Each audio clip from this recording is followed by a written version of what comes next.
मुख्यमंत्री अरविंद केजरीवाल की गिरफ्तारी को लेकर आज जो आम आदमी पार्टी के कार्यकर्ता हैं वो तमाम के तमाम सड़क पर हैं और जितने भी इंडिया के इंस्पेक्टर हैं वो भी इसका विरोध कर रहे हैं। धरना स्थल पर जो कांग्रेस के आम आदमी पार्टी के अलावा कांग्रेस के कार्यकर्ता भी यहाँ मौजूद हैं। जानते हैं कि उनकी मांगे क्या हैं। मांगे तो इस वक्त ये है कि देश मांग रहा है कि देश जिस तरह से जो मोदी सरकार शासन कर रही है किसी तरह से इससे छुटकारा पाए। सबसे बड़ी बात है कि दिल्ली के अंदर एक चुने हुए मुख्यमंत्री को, जो मुख्यमंत्री के पद पर एक इतिहास रचा गया है कि एक चुने हुए मुख्यमंत्री जो सत्ता में बैठा हुआ है उसके घर में घुसकर ईडी ने उसको गिरफ्तार किया है। और कारण एक फर्जी मुकदमा जो लगातार आम आदमी पार्टी के खिलाफ चलाया जा रहा है, जिसको शराब घोटाले का नाम दिया गया है। इसमें तमाम बड़े नेताओं को जेल भेजने का काम किया जा रहा है। 2022 से मुकदमा चल रहा है लेकिन इसका ट्रायल भी शुरू नहीं हो पाया है क्योंकि कोई सबूत ही किसी के पास नहीं, एक पैसे की रिकवरी नहीं हुई है। लेकिन चुनाव के वक्त, ऐन चुनाव के वक्त ऐसी घटना, ये लोकतंत्र की हत्या है। सबसे बड़ी बात आप देखिए इस देश में इस वक्त हो क्या रहा है। इस देश में सिद्धू सोरेन को चुनाव से पहले गिरफ्तार किया जाता है, उनको जेल भेजने का काम किया जाता है। एक दिन पहले कांग्रेस के तमाम खातों को सीज किया जाता है जिससे पूरी पार्टी पैरालाइज हो जाती है, काम ही ना कर सके। वो पोस्टर बैनर तक के लिए अब पैसे जुटाने के लिए एक एक पैसे के लिए उन्हें भागना पड़ता है।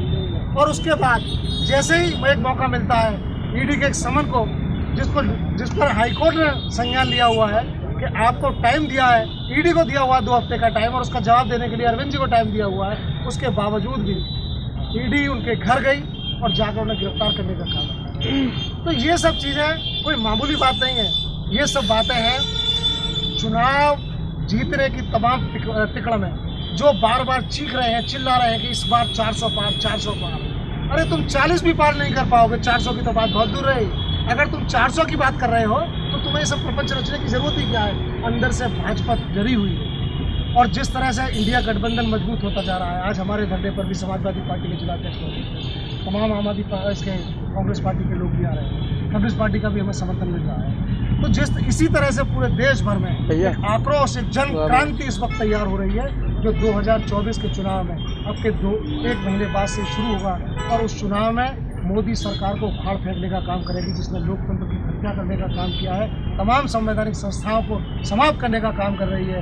एक बड़े घोटाले को, जो इलेक्ट्रल घोटाला है, जिसमें तमाम तरह की ऐसी कंपनियां जिनकी 1-1 करोड़ रुपए की आमदनी नहीं है, वो 150-150 करोड़ रुपए का चंदा, चुनावी चंदा दे रही है भाजपा को, उनको छुपाने के लिए क्या काम किया जाए। काम ये किया जाए कि विपक्षी लोगों को, विपक्षी दलों के नेताओं को जेल भेजने का काम किया जाए जिससे जनता भ्रमित हो जाए। ये काम पिछले 10 साल से कर रहे हैं, कभी राम मंदिर, कभी पुलवामा, कभी कुछ।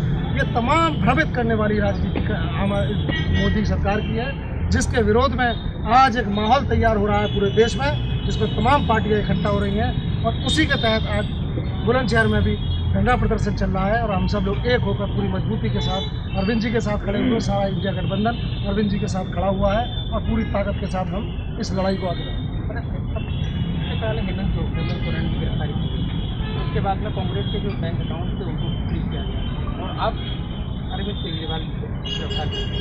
तो क्या आप क्या सोचते हैं, क्या मकसद है? ये लोकतंत्र की हत्या है और ये हिंदुस्तान में काला दिवस के रूप में जाना जा रहा है, क्योंकि इनकी हठधर्मी इस प्रकार चल गई है कि ये चाहते हैं जनता के बल पर, वोट के बल पर सरकार में, सत्ता में नहीं आ सकते, तो इन्होंने दूसरे प्रोपेगेंडा जो है चालू कर दिए हैं। हिटलरशाही है हिंदुस्तान के अंदर। ये चाहते हैं कि किसी तरीके से कांग्रेस के खाते चीज कर दिए तो अब ये जो है पैरालाइज हो जाए, इनका आर्थिक सिस्टम खराब हो जाएगा, तो इनके जो है कैंडिडेट्स नहीं लड़ पाएंगे। परंतु ऐसा नहीं है, जनता के अंदर आज बदलाव का माहौल है।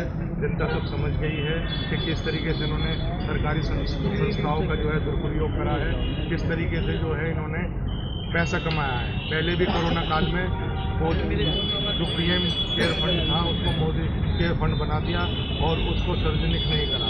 आज ये इलेक्ट्रोल के नाम पर इन्होंने अवैध वसूलियाँ करी हैं।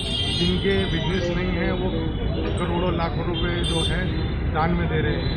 ये मैं माननीय उच्च न्यायालय का जो है धन्यवाद करना चाहता हूँ कि आज एक ऐसी न्याय प्रणाली हमारे यहाँ हिंदुस्तान के अंदर जीवित है जो इनका एक एक करके सारे खुलासे कर देगी। चुनाव आचार संहिता के बाद इस तरह की कार्रवाई, देखिए कई लोगों को लगा था। सवाल इस बात का है कि जिस तरह से मोदी सरकार के खिलाफ इंडिया गठबंधन एक दूसरे पर काम कर रहा है, वो नहीं चाहते। वो चाहते हैं कि सारी पार्टियां अलग अलग चुनाव लड़ें। जैसे अरविंद केजरीवाल बहुत मजबूती से इंडिया गठबंधन के साथ आए और उन्होंने दिल्ली, पंजाब में और कई जगहों पर इंडिया गठबंधन के साथ चुनाव लड़ने के लिए तैयार हुए, तो सबसे पहले उनको लगता था कि अरविंद केजरीवाल को ही जेल भिजवा दो। हेमंत सोरेन को इससे पहले उन्होंने जेल भिजवाया। सवाल इस बात का नहीं है बयान पीछे आना। जो आदमी सच बोलता है उसी को जेल भिजवाने का काम किया जा रहा है। ये तो माननीय अरविंद केजरीवाल है। इसके अलावा आप देख लीजिए, हिंदुस्तान में जिस राज्य में जो भी पार्टी का नेता मोदी सरकार के खिलाफ कार्रवाई करने की बात करता है, उसके खुलासे को लेने के बात करने की कोशिश करता है, उसको उठा के जेल भेज दिया जाता है। इनका हेमंत विश्वकर्मा, जिसके बारे में मेरे सारे घोटाले हैं। आप बंगाल चले जाइए, वहाँ पर जो शुभेंद्र अधिकारी है, उसकी बात नहीं, उसके खिलाफ ईडी जांच नहीं कर रही है। अरविंद केजरीवाल के खिलाफ, संजय सिंह के खिलाफ। और क्या घोटाला है? ये कहते हैं शराब घोटाला है। आपको पता है शराब घोटाला क्या है? आप बताइए शराब घोटाला क्या है? आप मुझे बताइए, आप पत्रकार बंधु हैं, आप मुझे बताइए शराब घोटाला क्या है और अरविंद केजरीवाल को क्यों गिरफ्तार किया है? आप मुझे बताइए क्या कनेक्शन है दोनों के बीच में? आपको आप पत्रकार बंधु, मैं आपसे पूछ रहा हूँ इस बात को। पता किसी को नहीं है कि शराब घोटाला वास्तव में क्या है, क्यों इनको गिरफ्तार किया जा रहा है। गिरफ्तारी करने का जो कनेक्शन होता है, गिरफ्तारी करने का कनेक्शन होता है कि यदि आपके पास कुछ वसूली हुई है, आपका वो पैसा कहीं आपने अपने किसी निजी काम में लगाया है, तब आपको गिरफ्तार किया जा रहा है। इसका जवाब कोई किसी के पास नहीं है कि अरविंद केजरीवाल को क्यों गिरफ्तार किया जा रहा है। अच्छा, लगातार आम आदमी पार्टी के तमाम जो संजय सिंह हो चाहे सिसोदिया हो चाहे, अब जो पार्टी की मुखिया हैं उनको किस तरह से अंदर किया जा रहा है और चुनाव में वक्त ये तमाम कार्रवाई की। देखिए, जो गरीबों के लिए काम कर रहे हैं, जो गरीबों के बच्चों को पढ़ाना चाह रहे हैं, जो गरीबों को स्वास्थ्य सेवाएं दे रहे हैं, गरीबों को रोजगार दे रहे हैं, उन कामों को रोकने के लिए बीजेपी सरकार ये कर रही है। वो जानती है इंडिया अलायंस बहुत मजबूत है और इंडिया अलायंस जीतेगा। वो चुनाव प्रचार को रोकने के लिए केजरीवाल जी को रोकना चाहती है, सभा के अखिलेश यादव जी को रोकना चाहती है। वो सिर्फ और सिर्फ चुनाव प्रचार को रोकने के लिए एक गतिविधियों को कर रही है। लेकिन आम आदमी पार्टी के साथ पूरा देश खड़ा हुआ है, देश का हर गरीब खड़ा हुआ है। शिक्षा, स्वास्थ्य, रोजगार हम लोगों को दिलवा कर रहे हैं। आम आदमी पार्टी आंदोलन की खूब से छुटी हुई पार्टी है। ये जेल जाने से नहीं डरते हैं हम लोग, और हम बस यही कहना चाहते हैं जनता हमारे साथ है, इंडिया अलायंस के साथ है।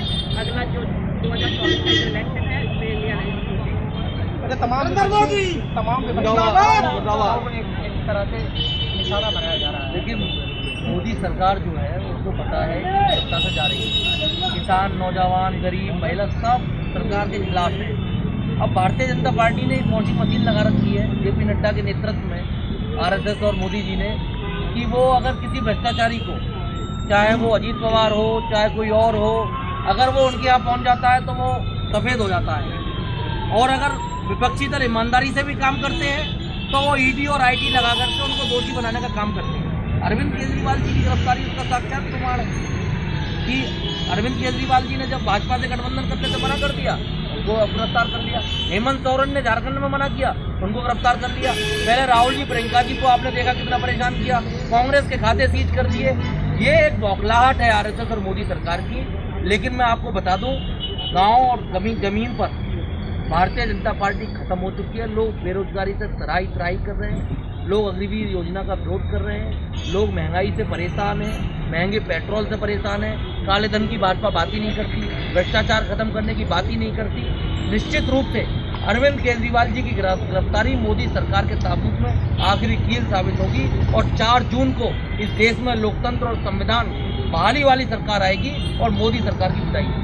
साफ तौर पे जो इंडिया घटक दल के जो तमाम कार्यकर्ता हैं, अलग अलग पार्टियों के जो नेता हैं, वो खासा परेशान है अरविंद केजरीवाल की गिरफ्तारी को लेकर और मांग कर रहे हैं कि जल्दी उनको छोड़ा जाए।